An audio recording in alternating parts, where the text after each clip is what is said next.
한 주일 동안 안녕하셨습니까? 우리가 그동안에 전번 시간부터 요한계시록을 공부하고 있는데, 오늘은 두 번째인데, 오늘은 우리가, 그러면 과연 요한계시록의 저자는 누구고, 또 요한계시록을 공부하는 방법은 어떤 것이 있는가, 해석 방법이 어떤 게 있는가를 한번, 기본적으로 보고 가기를 원합니다. 저는 가능하면 복음주의에 의해서 모든 사람이 인정할 수 있는 그 학설을 주로 말씀드리겠습니다.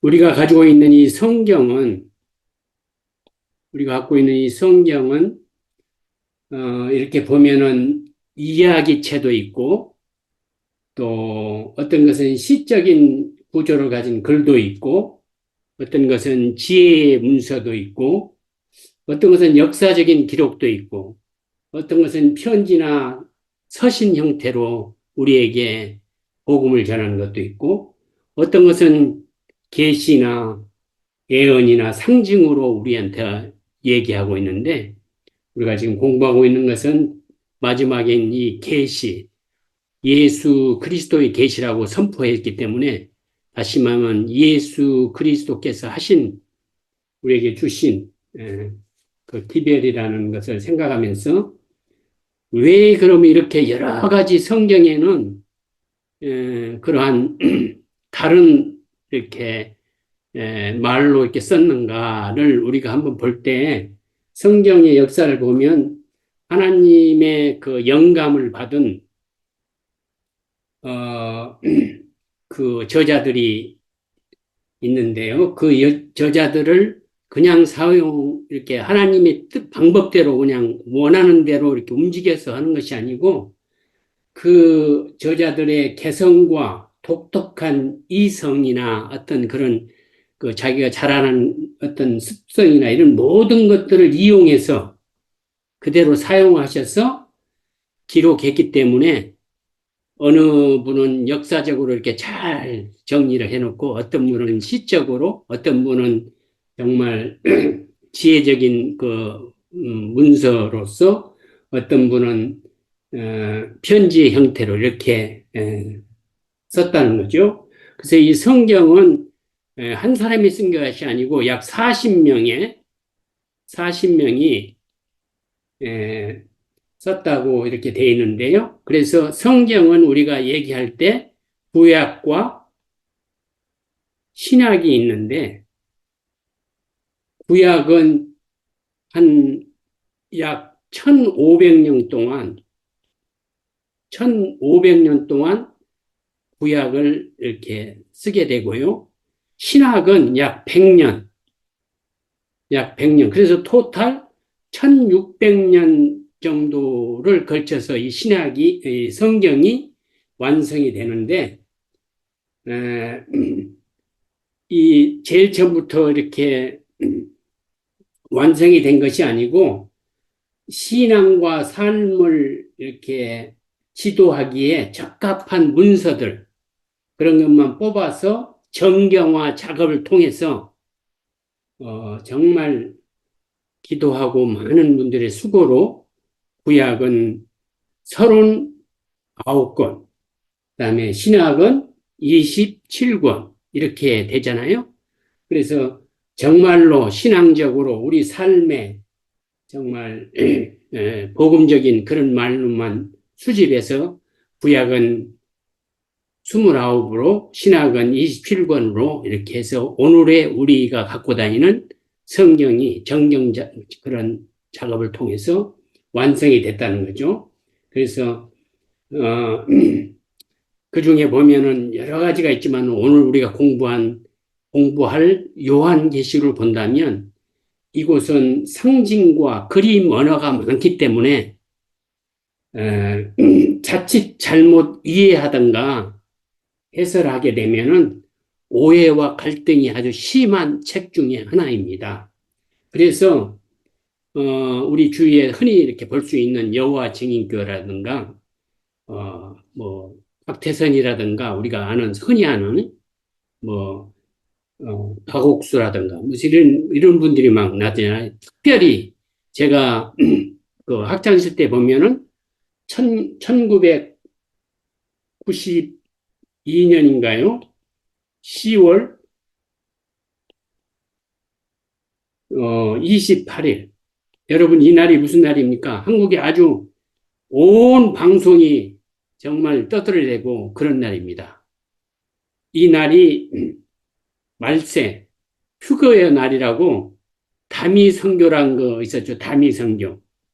예, 다미 선교에서 정말 가정도 버리고 집 다 팔아가지고 뭐 곧 휴거되고 곧 예수님이 이 세상이 마지막인데 뭐 일해야 되냐 뭐 그래가지고 정말 10월 28일 12시 밤까지 모든 방송과 끝날 그 라디오나 이런 데서 굉장히 아주 거했던 그것이 기억나는데 이렇게 요한계시록을 조금 잘못 해석하든가 풀이한다면 이러한 기이한 현상들이 많이 일어날 수 있다는 것을 우리가 생각하면서 정말 이 일로 인해서 이런 일로 인해서 우리 기독교인은 굉장히 그 어려움이 오게 되는데 어떤 폐해가 왔냐면은 첫째로 가장 큰 것이 우리 그리스도인들을 배척하는 잘 이렇게 믿어주지 않고 복음을 기피하는 현상이 한국에 이 1990년 말에 굉장히 아주 크게 일어났던 것이 하나 있고요. 그 다음에 기독교는 잘못하면 가정 파탄되고 정말 골수분자들만 모인되고 암적인 존재라고 생각했고 굉장히 이 요한계시록의 잘못 그런 걸로 인해서 그러다 보니까 기성교회들이 요한계시록에서 멀리하고 잘 설교도 못하게 되고 조금만 잘못하면 이단으로 몰릴 수 있고 그러한 현상이 우리에게 아주 닥쳐서 굉장히 그동안에 어려움이 많았었는데 오죽했으면은 종교개혁자 루터도 어, 그 루터뿐이 아니죠. 칼빈도 이 요한계시록에 대한 해설서를 쓰지 않았다고 할 정도로 굉장히 난해하고 이러한 책입니다.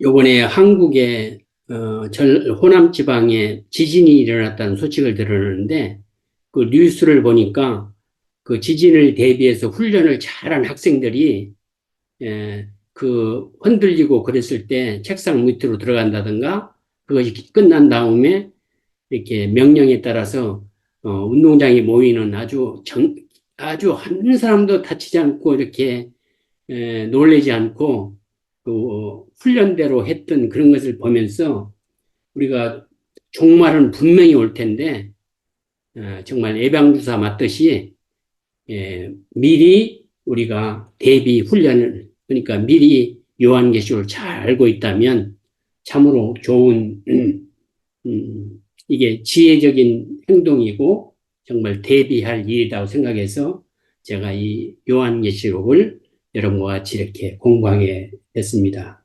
그간에 정말 요한계시록은 무서운 책이고 함부로 읽으면 안 된 책이고 많은 사람들이 666이나 무슨 바코드나 짐승의 표나 이런 것을 계속 강조하다 보니까 요한계시록 마치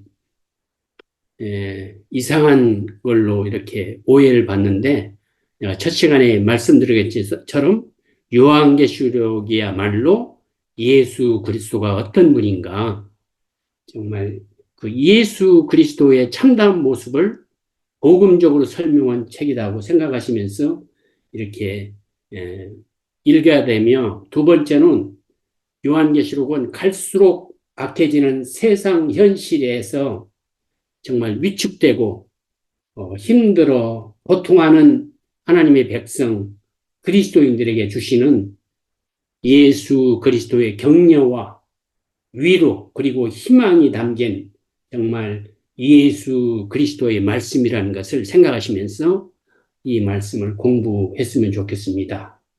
그래서 오늘 첫 번째로 어, 저자가 누군가 우리가 저자를 한번 요한계시록의 저자를 한번 생각해 봐야 되는데 저자를 생각할 때 두 가지의 지금 큰 줄거리가 있는데 하나는 우리가 잘 아는 것처럼 기성 많은 사람들이 계속 아는 것처럼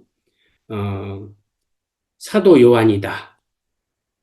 여러분 다 이렇게 생각하잖아요. 근데 또 한편은 사도 요한이 아니고 어, 어떤 성경을 잘 아는 어떤 집사나 어떤 사람이다. 아니면은 성경을 잘 아시는 어떤 장로님이었을 것이다. 이런 설이 있습니다. 왜 그러냐면은 이 요한계시록이 이 사도 요한이 쓴 책이 네 권이 있는데요. 여러분 아시죠? 요한복음, 그 다음에 요한 1, 2, 3서 이 네 권을 썼어요. 근데 이 네 권과 이 그 문법이 이렇게 다르다. 그렇기 때문에 요한이 쓰지 않았다. 이렇게 첫 번째로 많이 얘기하고요. 그 다음에 어휘라든가 그 문법 이게 표현하는 그런 것들도 요한복음이나 요한 1, 2, 3, 4와 다르다. 이렇게 주장하면서 사도 요한이 아니라고 얘기합니다.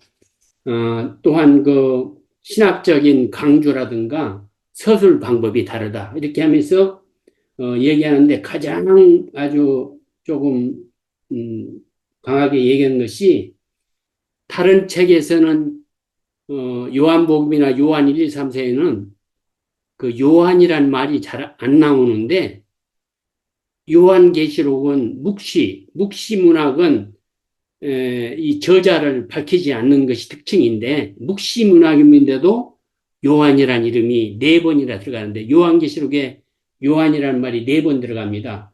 그런데 어디에 있냐면 1장 1절하고요. 1장 4절하고 1장 9절하고 22장 8절에 요한이라는 분명한 이 책을 쓴 그 이름을 밝힙니다. 이렇게 네 번이나 쓴 것을 보니까 이 사도 요한이 아니다. 이렇게 얘기합니다. 그런데 여러분과 제가 주장하는 사도 요한이라는 것을 우리가 한번 증명을 해보려면 어, 첫 번째로 어, 그 이 계시록에 보면 말씀이라든가 어린 양이라든가 진리라는 이런 독특한 요한만이 쓰는 사도 요한만이 쓰는 그 독특한 이런 어휘들이 나옵니다. 그 다음에 빛과 어둠이라든가 사랑과 미움 등을 이렇게 대비시키면서 조심스럽게 대비시키면서 쓴 것이 요한복음이나 요한 1, 2, 3서에 그러한 것을 하고요. 또 계시록은 어, 어, 이 평안한 가운데 쓴 것이 아니고 요한복음이나 요한 1, 2, 3서는 그 유배에 가서 쓴 것이 아닙니다. 그렇기 때문에 많은 사람의 그 헬라어를 아는 그런 조력자들이 도와줄 것입니다. 그래서 그런데 이 요한계시록은 특별한 환경 속에서 누구 도움도 받지 않고 썼기 때문에 조금 그런 문법적인 그 그런 것이 좀 어수할 수 있다는 것을 우리는 얘기할 수 있고요. 어, 그다음에 이 요한계시록에 보면 2장, 3장은 일곱 교회 보내는 편지를 쓰게 되는데요. 그렇다면은 그 일곱 교회가 잘 아는 어떤 분이 썼기 때문에 받아서 그것을 말씀으로 이렇게 했을 거예요. 그러니까,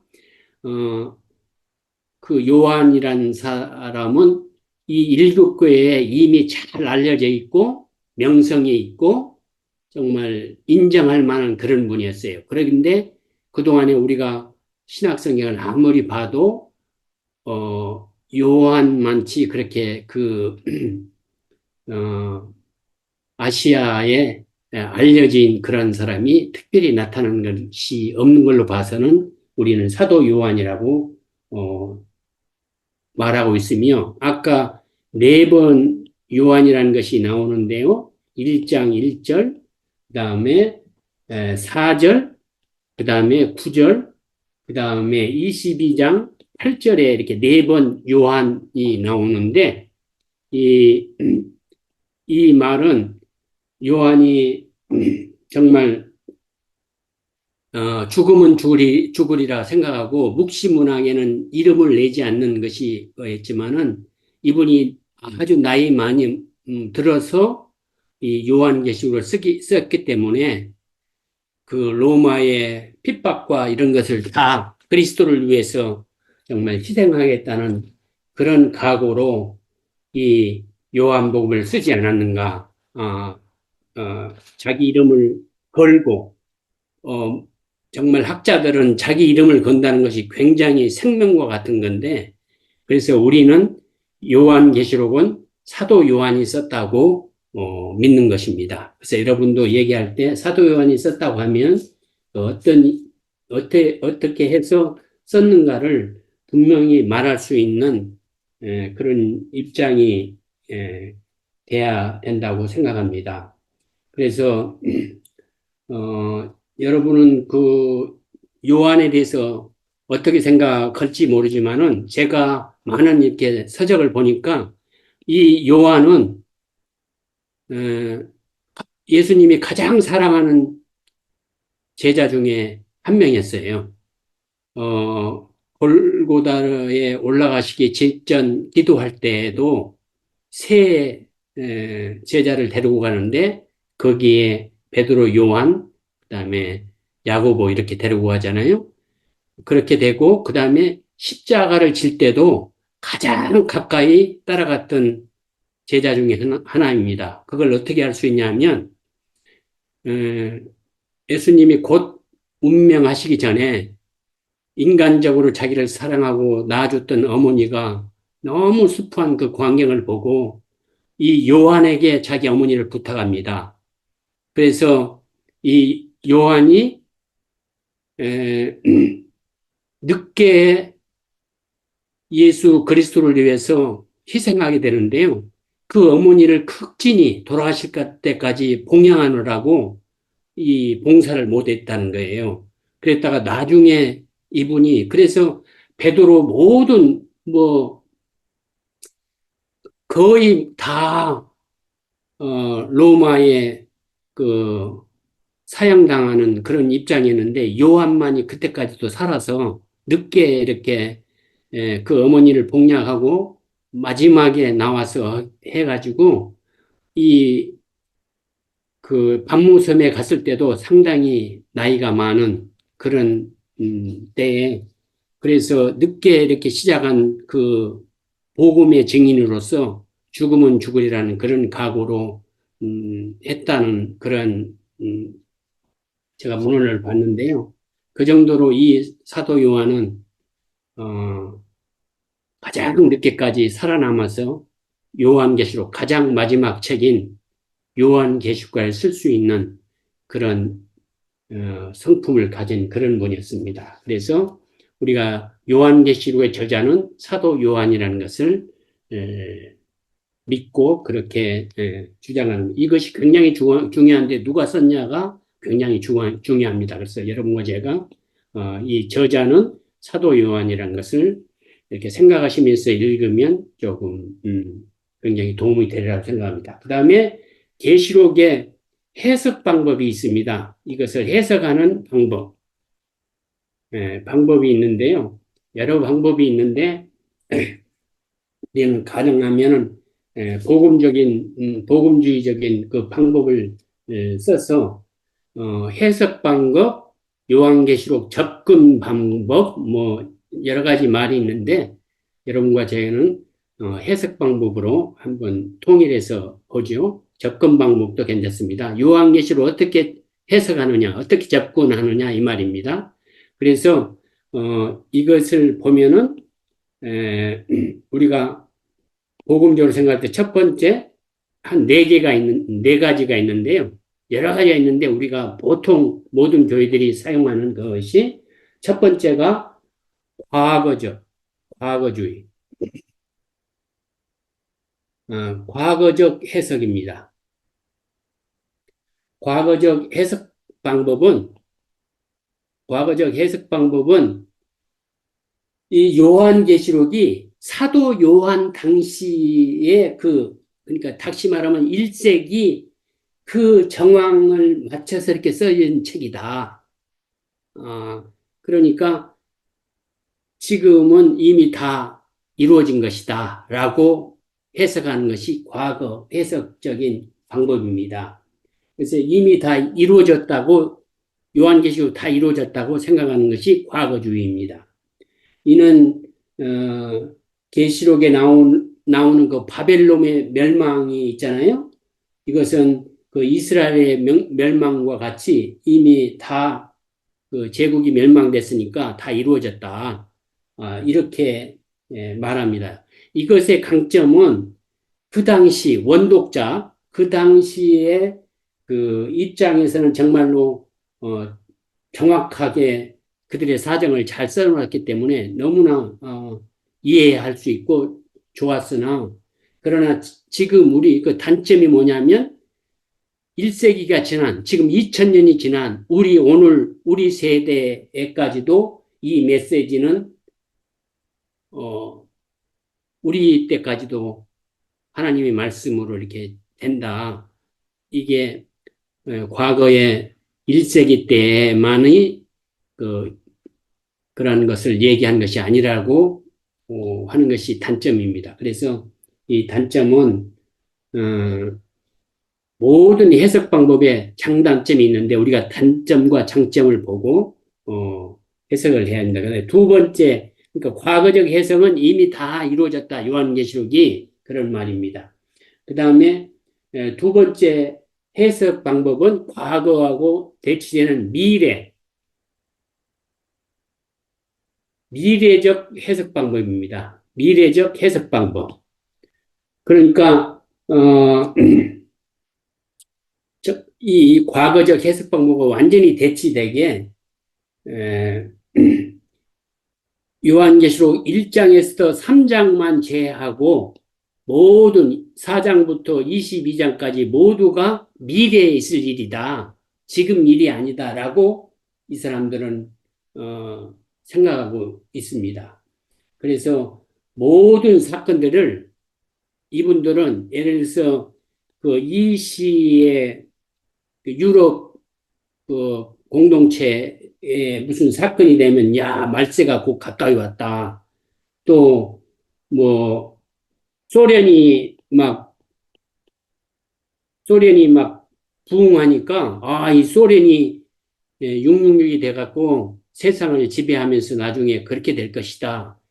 이게 소련이 또 망하니까 아닌가?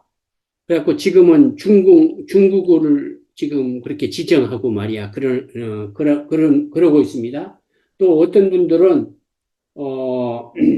바코드, 지금 이 바코드를 정부에서 얘기하는 거 보니까 말세가 가까운 것 같다. 막 또 이렇게 얘기하고, 911이 터지니까, 이거 정말로, 세상이 이미 말세가 가까웠다.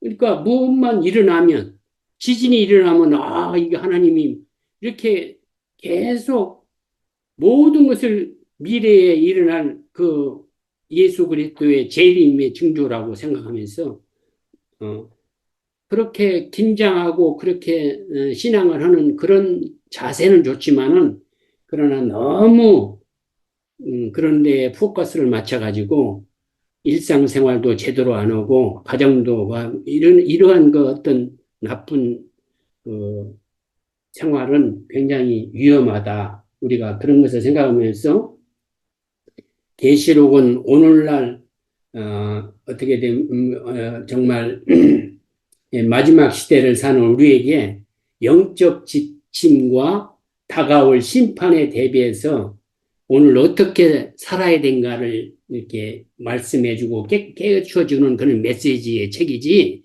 막 이렇게 겁적으로 말이야, 뭔만 일어나면, 어?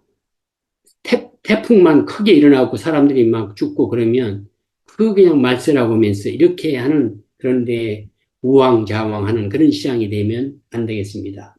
그 다음에 세 번째가 뭐냐면은 세 번째는 역사주의적입니다. 주의적 해석 방법입니다. 이 역사주의는 어떤 거냐면 이 세상을 일곱으로 나눠갖고 그래서 지금은 라오디게아 교회의 시대다. 뜻든 미진한 그렇게 하면서 모든 것이 일곱으로 나눠갖고 이렇게 에, 하는 습성이 있는데 그 예수 그리스도의 오심을 대략 AD 1년부터 지금까지 이 역사를 일곱으로 나눴고 예수님이 오신 그 당시부터 해서 일곱으로 나눠갖고 이 세상의 모든 것들을 갖다가 거기다 맞추는 거예요. 그러다 보니까 너무 황당한 일이 많이 일어나고, 재림이 정말 가까이 온 것처럼 막 이렇게 황당무계한 소리를 하게 되겠는데, 이것도 너무 지나치게 이 하나에만 집중하면 안 되겠다. 그래서 이 역사주의적인 그 해석 방법은 단점이 정말 인간의 순서대로 우리가 생각한 것대로 하나님이 뭐 임하시고 오시고 그러지 않는다. 하나님이 때에 한다. 하나님의 시간표가 있다는 것을 우리가 생각해. 억지로 역사를 그냥 짜 맞춰가지고 시간을 그걸 끌어갖고 와서 이렇게 우리가 거기다 맞춰서 이렇게 하면은 안 된다. 그 다음에, 뭐, 일곱 인이나 일곱 나팔이나 일곱 대접은 역사 순서가 아니고 그 재앙의 강도를 얘기한 건데 여기는 역사 순서로 이렇게 얘기해가지고 설명하는데 이런 것들이 조금 우리 믿는 그리스도인들에게 혼란을 준다. 그래서 너무 역사를 구체적으로 밝히고 그 예언들을 세계적인 교회들의 그런 어떤 생각을 이렇게 하지 않고 마치 미국이나 이렇게 서방 세계에 일어나는 어떤 걸로 말세를 지정하는 이러한 경향이 있는데 이것은 조금 위험하다. 그런 것을 합니다. 그 다음에 마지막으로 네 번째가 무엇이냐 하면은 이상주의적 해석 방법입니다. 이상주의적 해석 방법은 초자연적인 어떤 입장에서 보는 관점인데, 계시록이 그 내용이, 이렇게 정말 선과 악의, 그 승리의 어떤 그 원리로 이렇게 설명하는 거예요. 그러니까, 영적인 이상주의, 모든 것을 영적으로 이렇게 해석하면서 그런데 계시록은 특정 사건, 특정 시대를 염두에서 두고 이렇게 쓴 것이라고 보기에는 어렵고 모든 시대, 어느 성도들이 적용할 수 있는 보편적인 영적인 진리를 담고 있다. 이 사람들은 얘기하면서 계시록은 많은 이렇게 기록이 있는데 모든 것이 상징이다. 하나도 상징이 아닌 것이 없지. 모든 것이 상징이다고 합니다. 그래서 그 말은 절반은 맞죠. 왜냐하면 계시록은 많은 상당히 상징물을 담고 있기는 하지만은 전체가 상징은 아닌데 이분들은 모든 것이 상징이다라고 이렇게 얘기하면서 분명히 1세기 때 핍박받는 성도들을 위해서도 썼는데 모든 것이 그냥 복음적으로 이렇게 했다고 이분들은 얘기하기 때문에 이것도 조금 과합니다. 그러면은 우리는 과연 어떤 것을 택해야 되는가는 저와 여러분은 저는 절충주의입니다. 이 모든 것의 장점을 절충하는 절충주의. 그러니까 이상의 이 네 가지의 장점들 중 어느 한 가지만 이렇게 절대적으로 옳다고 해석할 수 없고, 각각의 관점들은 모두, 계시록 해석에 있어서 약점과 장점이 있는데요. 그래서 우리가 역사적인 의미도 있고, 종말론적인 의미도 있고, 영적인 의미도 있고, 이 모든 것을 합쳐서 우리가 해석하는 복합적인 의도로 해석하는 것이 좋은 해석이 될 수 있다. 그래서 저는 이 어느 이 네 가지 지금 주류가 이렇게 돼 있는데 그것만 거하는 것이 아니고 많은 신학자들이나 많은 교회들이 지금 절충주의적 정말 이 장점들을 해석하는 그런 걸로 이렇게 나가는 경향이 있습니다. 왜 그러냐면 예를 들어서 짐승이 나오는데요. 계시록에 짐승이랑 비스트, 짐승이 나오는데 1세기 성도들에게는 로마가 짐승이었을 거예요. 그러나 1세기 때도 마찬가지지만은 지금이나 앞으로의 짐승은 우리들에게 짐승은 영적으로 종말론적인 이렇게 종말에 사는 우리들에게는 짐승이 누구냐면 적그리스도예요. 로마는 이미 없어졌으니까. 그러듯이 이렇게 말에 따라서 그 시대와 그 문화와 그 모든 환경과 이런 거에 따라서 이렇게 달라지기 때문에 짐승은 로마다 이렇게만 할 수가 없다. 왜냐하면 우리 세대는 지금 로마가 없기 때문에 우리 세대는 짐승을 뭘로 해석해야 되냐면 적그리스도를 짐승으로 얘기한다. 그러므로 계시록 해석은 한 관점에서 편향하지 않고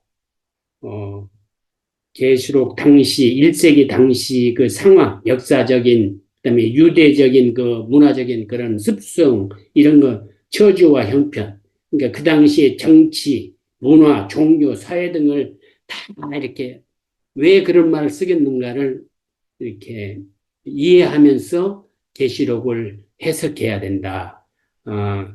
그것이 굉장히 중요하고요.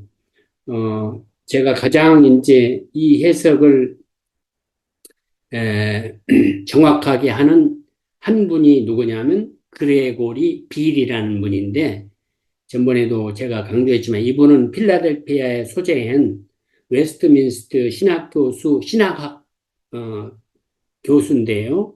성경 신학의 아버지인 길 하더스포드의 전통 정말 그분의 성경 신학 아버지 그 성경 신학의 아버지인데 이분이 그분의 주장을 따라서 이 학설을 피는데요. 이 해설은 어떤 것이냐면 전통 네 가지 방식을 절충한 후속사적 이상주의 해석을 추구하는 분입니다. 그래서 네 가지 방법을 다 같이 묶어서 해석하는 그러한 분이다. 그리고 그러니까 이분은 이렇게 주장합니다. 요한 당시의 상황에서 출발하되 그것에 국한되지 않고 예수 그리스도의 초림과 재림 사이, 곧 신학 교회 사이의 상황 전체를 다룬다고 봐야 된다. 요한계시록은 따라서 미래주의, 뭐 과거주의, 이상주의, 뭐 이상 교회 역사 해석 종합적으로 절충해서 봐야 된다고 이 그레고리 빌은 얘기하고 있습니다. 그래서 계시록은 결국 위로와 승리의 책으로 새 창조의 완성을 기록한 책이면서 새 창조 속에 이미 들어간 완전한 그리스도의 신부인 교회를 말한다고 우리에게 얘기하고 있습니다. 그런데 교회는 우리가 눈으로 보는 저 교회도 말하지만 우리도 교회라고 그랬잖아요. 그래서 전번 시간에 얘기한 것처럼 예수 그리스도를 믿기로 한 우리 모두는 이미 하늘나라의 백성으로서 살기 때문에 하늘나라의 백성은 하늘나라의 법을 지켜야 하는 의무가 있습니다. 그래서 그 의무를 이행할 때에 진정으로 예수 그리스도가 오셔서 우리들을 정말 천국으로 영원히 눈물이 없는 그곳으로 데려간다는 그런 이미 사탄과 싸움에서 완전히 승리했다고 말씀드렸잖아요. 창세기 3장 15절에 분명히 뱀이 정말 예수님의 발꿈치는 좀 상하게 하지만은 그러니까 인간으로 와서 죽기는 하지만은 그러나 뱀의 그 머리를 완전히 박살내는 그러한 예언을 하신 그 창세기 최초의 책에서 선언한 것을 요한계시록에서 완전히 이루어 주시는 그 승리의 메시지가 요한계시록에 있다. 그래서 해석하는 방법이 여러 가지가 있지만 우리는 절충적인 해석으로 모든 장점을 모아서 해석을 한다. 어느 한 곳에 치우치지 않고 그렇게 한다는 것을 여러분이 아시면서 요한계시록을 앞으로 읽어가면 좋겠습니다. 그래서 다음 주에는 어떻게 해서 요한계시록에 쓰이게 됐으며 그 당시는 어땠는가를 공부하면서 좀 더 깊이 들어가고 좀 더 연구하는 시간을 갖도록 하겠습니다. 사랑하는 여러분, 정말 집에서 한번 1장을 이렇게 여러분 읽으면서 그 속에서 예수님이 어떻게 표현되고 있는가를 한번 생각해 보시기 바랍니다. 다음 주에는 예수님의 1장에서 나타난 예수님의 모습을 함께 공부하기를 원합니다. 한 주에 승리하시기 바랍니다. 감사합니다.